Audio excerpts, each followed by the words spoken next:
حفظ قرآن سے فیض دیے آپ نے، حفظ قرآن سے فیض دیے آپ نے، علمی تشنا بجھائے نسیم آپ نے، وہی تھے ایک چمن ہاں کھلا ہر گلی، وہی تھے ایک چمن ہاں کھلا ہر گلی، کیا ہی یاد تھے وہ المغد أسمو وأجتاز السماء جلالا RK مشاعرہ میڈیا۔ الحمد لله رب العالمين والعاقبة للمتقين والصلاة والسلام على خاتم الأنبياء والمرسلين اما بعد۔ اسلام وہ پودا ہے کاٹو تو ہرا ہوگا، اسلام وہ پودا ہے کاٹو تو ہرا ہوگا، تم جتنا تراشو گے وہ اور گھنا ہوگا۔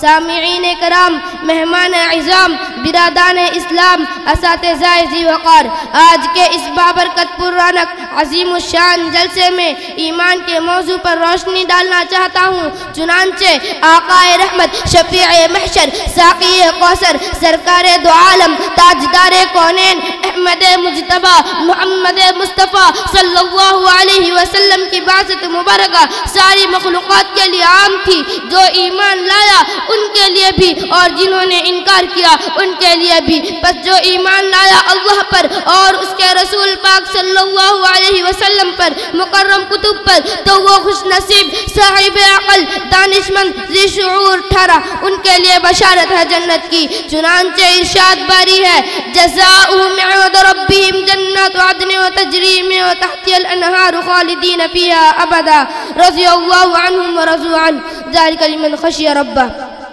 اور جنہوں نے اللہ اور اس کے رسول پر ایمان نہ لایا، ان کے احکامات کو ٹکرایا، کتب مقدسہ کو بالائے طاق رکھا، انبیاء کرام کے اطاعت کو نظر خاک کیا، نائبین رسول کی نصیحتوں کا مذاق اڑایا، حتیٰ کہ اہل اسلام کے ساتھ ظلم و زیادتی سے پیش آیا تو اس کا ٹھکانہ جہنم ہے۔ چنانچہ ارشاد باری ہے، ان الذین کفروا من اہل الکتاب والمشرکین فی نار جہنم خالدین فیہا اولئک هم شر البریہ۔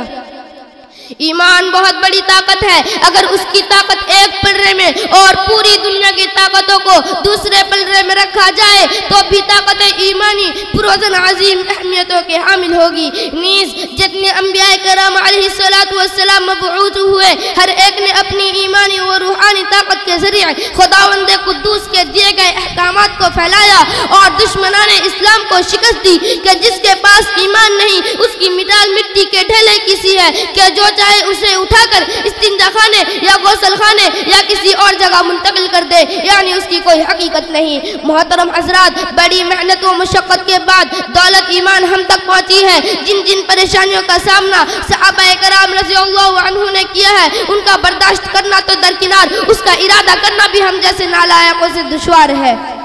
کتب تواریخ ان واقعات سے بھری ہوئی ہے۔ چنانچہ حضرت سیدنا بلال حبشی رضی اللہ عنہ مشہور و معروف و جلیل قدر صحابی ہے۔ مسجد نبوی صلی اللہ علیہ وسلم کے تادم حیات مؤذن کے عہدے پر فائز رہے۔ ابتدائی زمانے میں ایک کافر کے غلام تھے، لیکن رحمت الہی جوش میں آئی، گھٹا ٹوپ تاریکیوں میں رہنے کی وجہ سے حضرت بلال حبشی کا کلیجہ منہ کو آیا۔ عشق رسول صلی اللہ علیہ وسلم کی بنیاد پر ایمان سے مالا مال ہو گئے، جس کی وجہ سے اس ملعون کافر فرعون وقت دجال زمانہ نے آپ رضی اللہ عنہ کو گرم تپتی زمین پر لٹا دیا، کوڑوں سے آپ کے جسم مبارک کو زخمی کر دیا، جسم سے خون کی نالیاں بہا دی، دوپہر کے وقت آپ کو دھوپ میں لٹا دیا، بے انتہا پرچہ چلایا گیا، سولی کی دھمکی دی گئی، بچوں کے ذریعے مذاق اڑایا گیا، آپ رضی اللہ عنہ پر تالیاں بجائی گئی، سیٹیاں دی گئی، مگر ان تمام پر مشقت و تکلیف واضحیت کی گھنی تاریکیوں میں بھی